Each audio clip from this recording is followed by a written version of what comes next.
I am Tonita Hudson, and I am the mother of three. I have two daughters left, and they are Madison and Macy, and I'm very proud of them. And I have two grandchildren, a grandson and a granddaughter. Mariah was very shy, very introvert, but had a heart bigger than I don't know what. But she loved her family, loved food, and most of all, she loved those children, not only her own. She was in childcare. She wanted to stick with daycare just because she loved kids. When she was born, she had that rare blood disorder, CDA, and they didn't know what she had at the time because now we have all the Google things and all that, but they had to go to the medical books and they had to find out what she had, and it was a very rare disease. And it's only one out of so many thousands of people that get it. They kept her in the hospital for about a week, and they had to continue to transfuse, and then we would take her back for the first 5 years of her life to be transfused when needed. And the only way we could tell when we needed, because she was just a baby, is she had she had a lot of melanin in her skin, but you could see her get pale. You could see her palms of her hands get pale, her lips get pale, and then we knew it was time to take her, and she would be lethargic. So we would take her in, and they would give her blood, and you could see her just come to life as the blood was going in. I was working from home, so she asked would I come over and help with the children to get them ready for daycare. She kept saying she was tired, but she didn't say she was sick. She just said she was tired. So she said, they're gonna need me at work at daycare, so I'm gonna go to work, but I'm very tired. And then she just sat down and she's like, oh, I'm so tired. If I could, I would stay home. And so I kept getting the kids ready, and I'm looking at her sitting in the chair, and I said, you better get to work, you're gonna be late. And she said, I know. I got a call from the daycare, and they said, Mariah just passed out. And I said, I was just there. I was just picking the baby up. Okay, I'm turning around. So by the time I turned around, by the time I pulled up in front of the daycare, then the paramedics and the ambulance, everything was in front. I was thinking, that can't be for my baby. I know this cannot be happening. But I'm thinking she's 18 weeks pregnant. She probably just needed, some fluid or something like that. But because they had already taken, they had already started.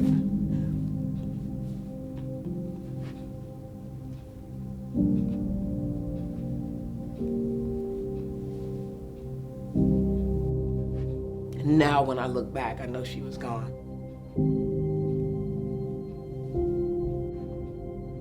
They took her to the hospital. They said the baby didn't make it.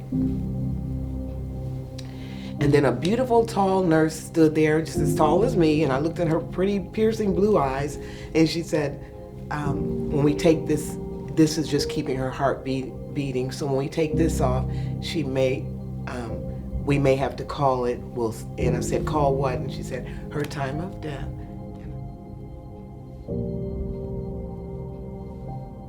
They took the machine off, and it wasn't that many seconds, and then they called it, and they said, call it 518.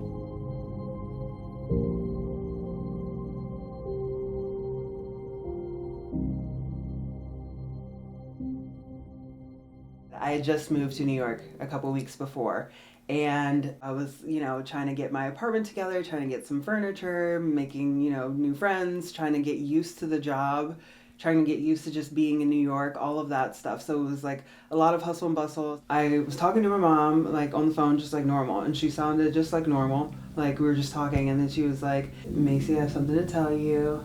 Your big sister Mariah passed away. And like I think all of the air like left my body, like everything just left my being, like all of my senses just shut off. Once I got to the like actual house, then it became a lot more real, and it just like the days following were just it was just the worst thing ever. But I felt worse, I think, for my mom and my dad, my mom especially, and the kids, and having them like around was very helpful because you're looking at the product of her, and so there's some joy in that, but also you look at them and you're like, they just lost their mom. And I look at my mom and I'm like, she just lost her child. So even though I looked at myself and I'm like, I lost my sister, that didn't touch what I could imagine they both be like feeling. She had to come back for the funeral and everything, well, for the memorial service, and she really didn't want to go back. The struggle was really real. She didn't want to go back to New York, but she had just gotten that job, got her apartment.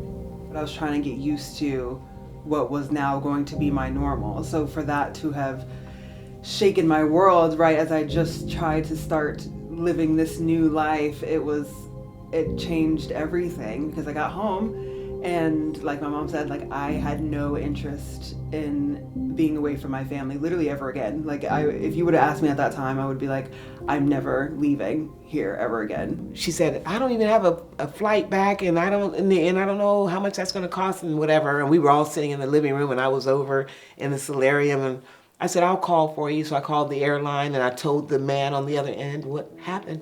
And he said, oh, don't worry, we'll get her on a flight. He said, we'll just get her out of Dayton. We'll get her out of Dayton. And you could hear him clicking around. And he said, we'll get her out of Dayton. And you know what? We're just going to give her first class. And he was just doing such sweet things.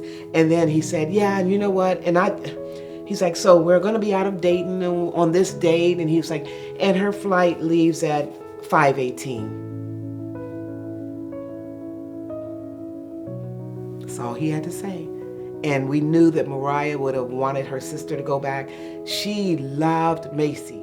When I was on the plane going back and I knew that it was her telling me that I could go, I was like looking out the window and I was literally probably talking out loud, delirious. And I was like, Mariah, like, what should I do now? Like, what do I do?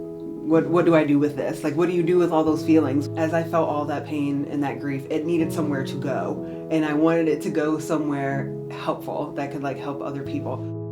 I knew that 518 was going to mean something to me, so I created 518 for Life because I kept thinking about her story, and I was like, what can I do? All I could keep like coming back to, I would look up CDA, and all it came back to was like the need of like blood transfusions, and it would go back to like American Red Cross and stuff like that. I was like, well, donating blood. I was like, that's always something that's super important. So like, let me focus on that. You can get people to do that, and it helps so many people. So I knew that that was going to be my way of kind of keeping her memory alive and getting people to know how important their donations are and how it can really like save someone's life and allow them to live a life like Mariah had.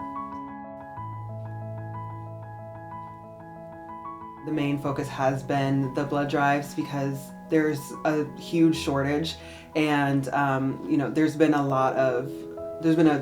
even more of a shortage in African American blood, and it's super important to have that supply, because if the more diverse the supply is, the better chances of there not being any issues once the person has the transfusion.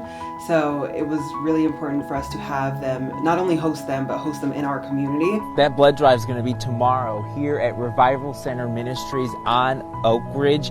It's a place that's been a constant and a real special place for the Hudson family. What are we here to do today? We are here to help save lives. That's what we're here to do today.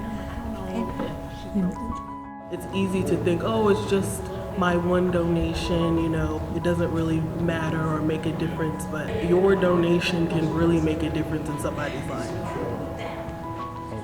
And we got so many, these were the first predominantly Black blood drives that American Red Cross had seen, like they said, in a very long time, if ever. So that kind of made me think, you know what, that's even more important. So I'm kind of rolling with it as it comes. I'm like, all right, now I really want to focus on the education of, having diverse blood. So, I want to keep doing that. I also want to keep donating to children's hospitals, the hematology, oncology departments, doing whatever I can with that. Hopefully one day I'll do like fun runs and different fundraisers and all that stuff. I also donate. I gather up some donations and always give on the day of the Red Cross Day of Giving. That's stuff I want to keep doing and just keep expanding it because it's really important work, and I'm happy to be doing it in her honor. I just want people to know that there is life after that and that you can find purpose in all of that pain, because it might seem like it has nowhere to go. But when you can turn it into something, especially for me, when I could turn it into something that would help other people, that has healed me and kind of expedited my healing process a lot more, because I turned it into something that I can see, that I can put my energy into. So I just want people to know that it's possible to keep living even after something devastating happens and you think you're never going to stand up again. You can. I want people to take away from Mariah's story to live life to the fullest, live like it is the last day of your life, because it just may be. She was only able to live her life because of the generosity of blood donation.